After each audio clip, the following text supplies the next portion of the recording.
साहिल अपनी पत्नी अंकिता और अपनी माँ के साथ रहता था। गर्मियों की छुट्टी में साहिल की बुआ फूफा अपने बेटे आदर्श के साथ उनके घर रहने आए। घर आते ही फूफा जी साहिल से बोले कि यहाँ तो बहुत गर्मी है, घर में कोई एसी नहीं है क्या? साहिल की माँ बोली, भाई साहब, अभी कुछ दिन पहले ही साहिल ने अपने कमरे में एसी लगवाया है।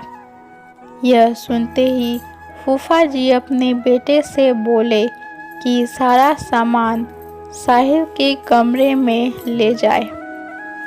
साहिल और उसकी पत्नी अंकिता चुप रहे, क्योंकि उसने सोचा कि कुछ दिनों की तो बात है।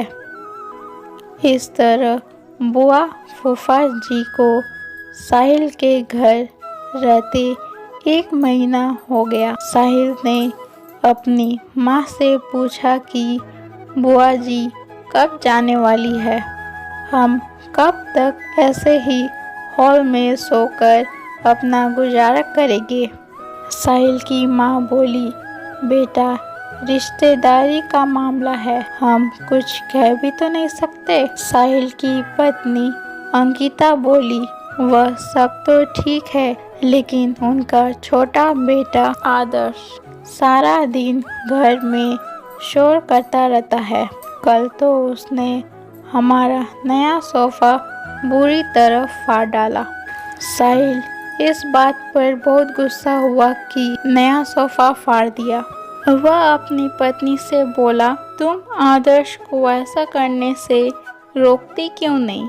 अंकिता बोली, जब से बुआ फूफा जी आए हैं, कुछ ना कुछ खाने का डिमांड करते हैं, जिससे मेरा और माँ जी का सारा दिन तो रसोई में ही बीत जाता है। साहिल ने कहा कि मैं अभी जाकर फूफा जी से पूछता हूँ कि वह आखिर कब जाएंगे। साहिल ने बातों बातों में फूफा जी से कहा कि 1 महीना हो गया है, आपके जॉब की छुट्टियाँ तो खत्म हो गई होगी ना? फूफा जी बोले, साहिल, मैंने जॉब तो कब की छोड़ दी, अब तो मैं बिजनेस करता हूँ और अब मैं इस शहर में ही कुछ बिजनेस खोलने का सोच रहा हूँ। पहले इस शहर को अच्छे से समझ लूँ, जिसमें 2-3 महीने तो लग ही जाएंगे।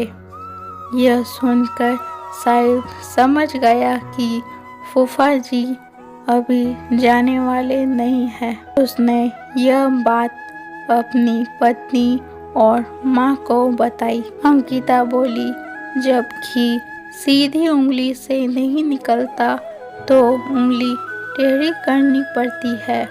इनके साथ भी कुछ ऐसा ही करना होगा। आप यह काम अब मुझ पर छोड़ दीजिए। उसी रात बुआ और फूफा जी छत पर थे, तभी उनका लड़का आदर्श चिल्लाता हुआ उनके पास गया और बोला कि मैंने अभी एक चुड़ैल को देखा है।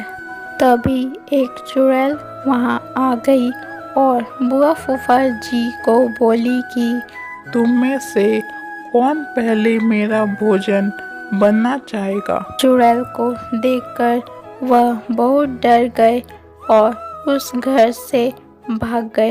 उनके जाने के बाद अंकिता ने अपना चुड़ैल का मुखौटा उतारा।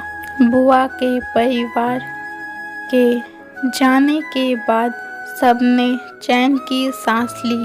अंकिता की सास ने अंकिता से कहा कि तू तो बड़ी अच्छी चुड़ैल बनती है।